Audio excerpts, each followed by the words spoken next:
Welcome to another episode of Otaku Don. I'm the host with the most, aka Sleepy Melbourne, in the building. Just Charles is here with me. What's up? We are here talking about One Piece chapter 1151.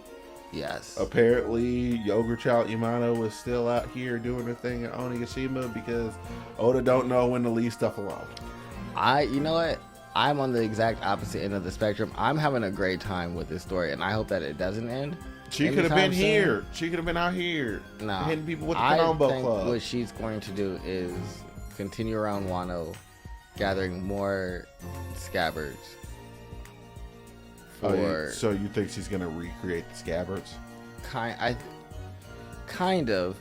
But instead of her being Odin in the sense, I think that she and the scabbards are going to come and present themselves to Luffy?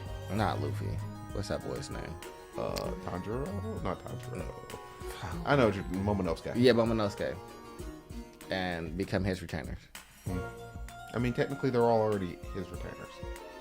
Well, not page one in those. Well, I think she's going to go and collect some other old Wano Kaido people. Not all of them, but just some of them. The ones that weren't like waste of space or your smile users. Yeah. Like Jograi, who's only the head of the giraffe, but the rest of his body is behind the giraffe. Yeah, no. So I think that Speed is going to end up being one of his retainers.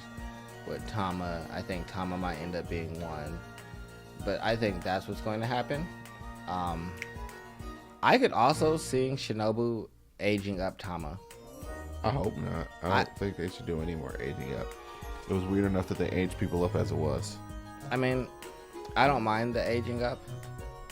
I know you don't mind the aging up because you don't actually like those parts of the people's personality. Well, no, I love Tama. I love Tama as a kid. Tama as a kid is amazing. I hated Momonosuke. He was terrible. As soon as you aged Momonosuke, he just stopped acting like the child anymore. Yeah, but Tama as a kid is great. Tama as a kid is just traumatized. And her and the other girl that ate the devil fruit water and just has the permanent smile, Yasue's daughter. I love her too and her childishness. So both of them are great. I just think that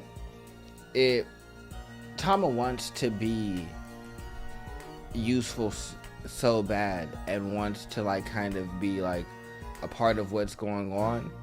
And the person that I felt like she was aligned with in terms of like aid and being able to have the best opportunity for that was Momonosuke, because they would grow up together.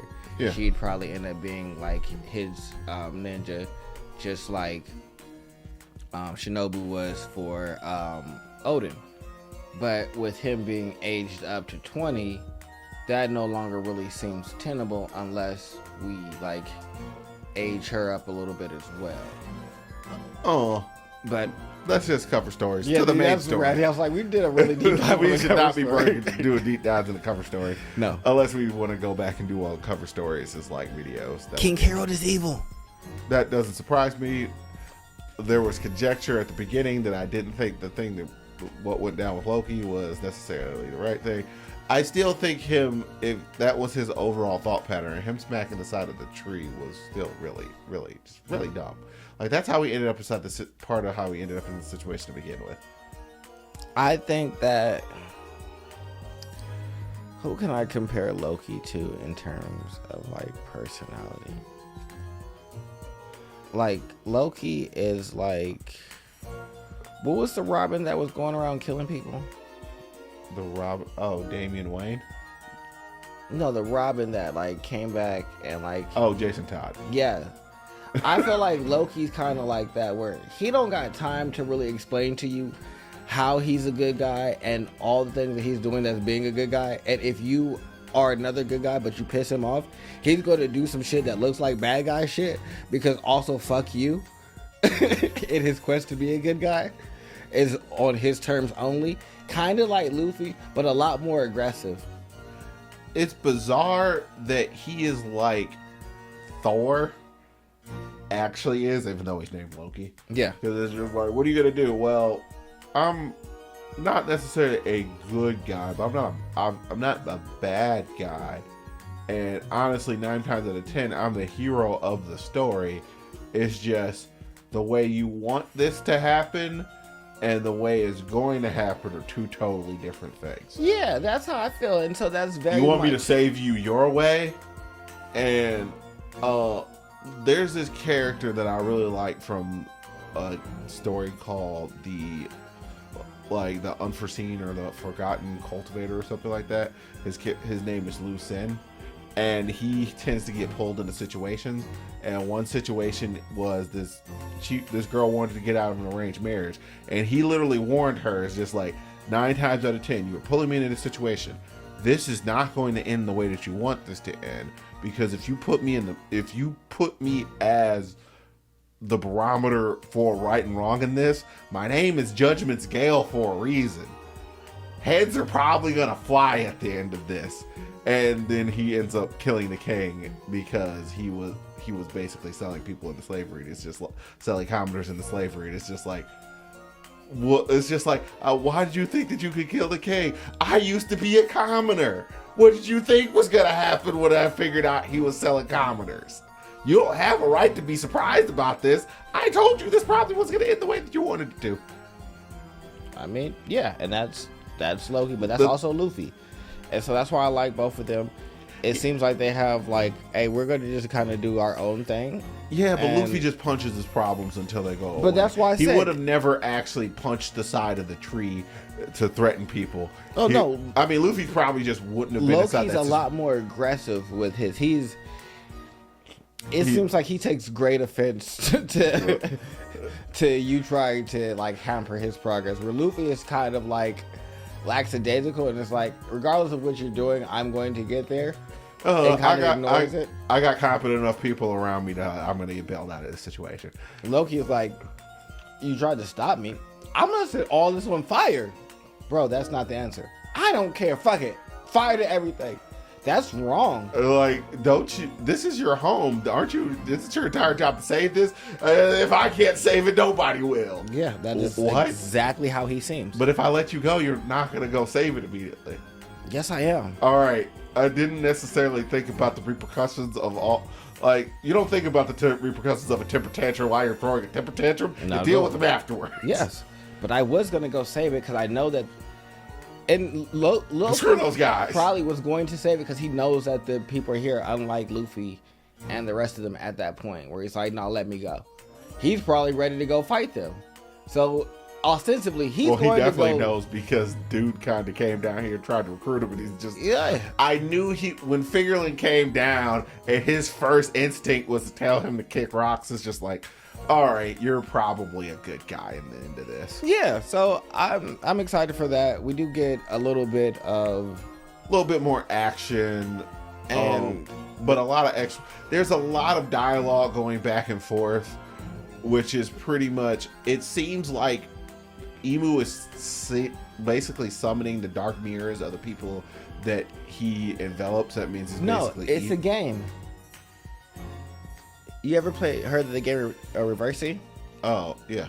Where you have white tokens and someone has black tokens. Over. Yeah, if you surround it, that's what's happening. That's why they have the two tokens on the side. So when the dark ones surround you and everything, you get flipped. That's why all the people in between Dory and Bragi turned into demons when he transformed Dory and Bragi into one. So Jinbei and everyone else are the white pieces. That means if they surround everybody else, they'll be flipped back to the regular side. Oh, so that means this is probably a devil fruit. I don't know if it's a devil fruit, but I think that it's just. I think that Emu's a lot more like Luffy than people think, and I think Emu's a child. I think that for Emu, he could just really make everybody a demon, and that just be the end of it. But this, and it being a game, is fun to him. And he seems to be offering his version of freedom to everybody. Because everybody seems to be like, oh, this feels great. I'm liberated and I can do whatever I want. Emu's a bit too articulate to say that he was a child because the way he's articulated through What's-Her-Face's body. But what I will say is he might be very Luffy-like, that his perception of his powers are probably coloring the way his powers manifest. So, and thus establishing limits, rules, and things of that nature. If I was going to bet, I would bet that Emu is the prince of one of the 20 kingdoms, and its king, his father, had some type of issue with the Holy Land. And this is kind of like, and that's where I think Emu, I think, is noble, and that kind of would explain his like Disdain for lesser creatures. that, but more of his speech pattern and like a higher level of speech. Yeah. That's a possibility. And that so he is well cultured and well mannered, so thus he speaks like this, as opposed to it being facilitated to a higher level of intelligence. Yeah, but I think that he's childish in the way that Prone to temper tantrums. Yeah, temper tantrums. And Like how him he lashing out and killing Saturn was basically like, well, why do we kill? Like, honestly, he pretty much got tossed into a situation. We all kind of failed here, but we just kind of put it on Saturn because he was there first. Yes, that is exactly what happened. It was just like, oh, he summoned us, and we got summoned, took a bunch of L's, and also the limits of the Gorosei kind of make a lot more. The Gorosei make a lot more sense now because them not being as strong as I would have expected them to be. Yeah. It's just like, oh, like we conjectured that there wasn't their power, and it's just like, oh, this really isn't your power. So this makes a lot more sense. But I like the way that the God Knights kind of use their powers. Yeah. I mean, I also kind of think that Emu has kind of fractured himself off and put a little bit of himself into each of the people who have like these demonic transformations. That could also be a thing, kind of like his power Big is kind of Mom's split power. up. That could be something like Big Mom's power, and as he takes it, he redistributes it. So I wouldn't be opposed to that either. I'm not like against that idea. I just think that it's very interesting that this is a game, and to him, and like that's how he's like taking over the island, is really like having the pieces flip, which is the people being swapped and turning into their demonic forms. Because that would also constitute that you can be swapped back, but Yes. it requires someone with the overall operation skills. We see another mythical dragon fruit, which would be the horse version, which would be Kieran. Yep, we get to see his hybrid. And if you don't know what a Kieran is, it's a lightning horse. So. Yeah, that's supposed to be really friendly, which is probably why in his full hybrid form he kind of looks derpy and like a cool guy, whereas in this form he definitely looks a lot more like menacing and like ready for action and to like. He was not the right one. Summers is here. Oh, we get to see a funny scene of what's his name, Gaban-san, saying that he was the second strongest. I don't believe that. I feel like he's like Sanji. Well, yes, that is canonically correct. Him and Rylai's are just like Sanji and Zoro. They both clashed with one another, and he was literally the equivalent of Sanji, to where he was the person who pretty much had to ride herd on the other two at all points of time, because he was like the first mate. Like first mate inside of pirate crews inside of this world. Outside of Marco, I've never actually seen one that was ever actually responsible.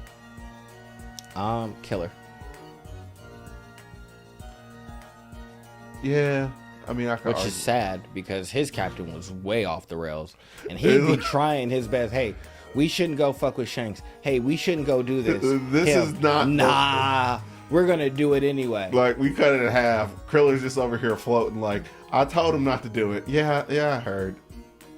Yeah. It was a nice. Like you tried. You tried. You want to join up? I mean, I can't. I appreciate the loyalty. Yeah. So it's just like so Killer's the only other one that is like a decent first mate. Everybody else. Zoro is a terrible first mate, and it's ostensible.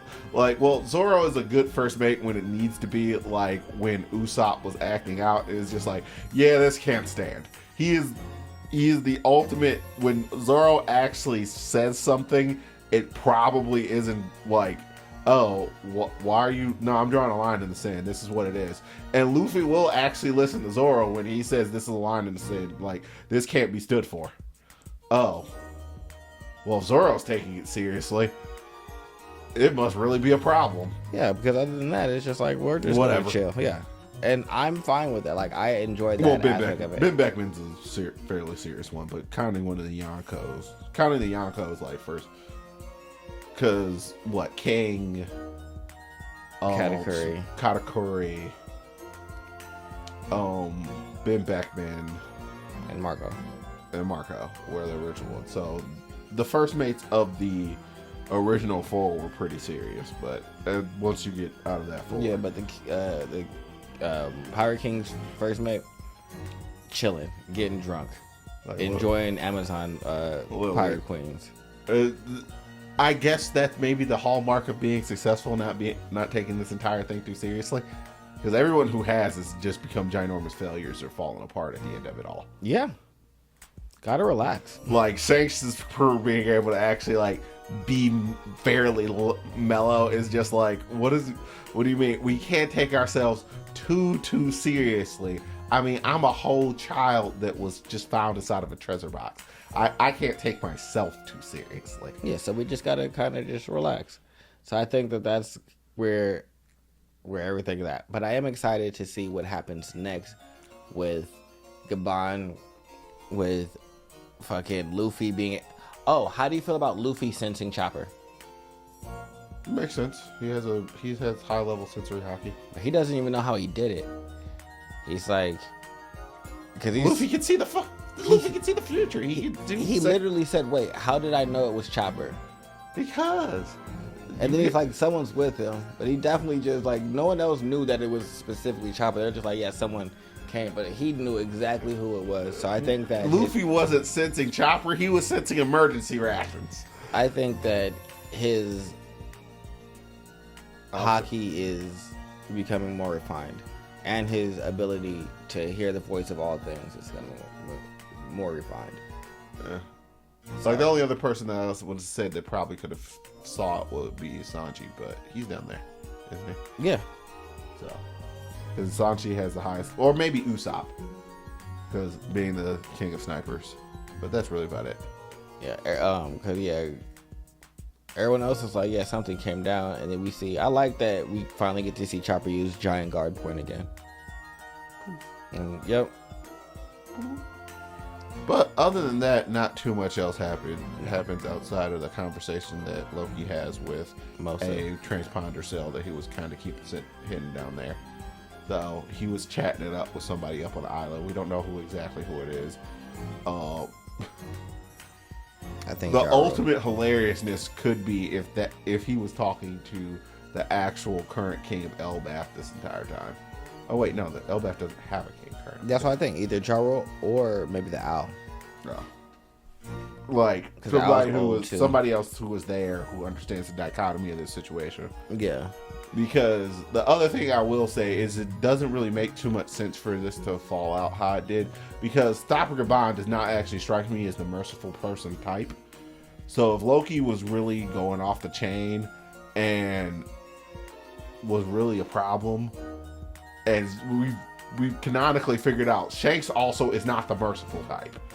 So him really just being alive and still being around is just like, this situation is not as clear cut as one would like to think it is. No, not at all.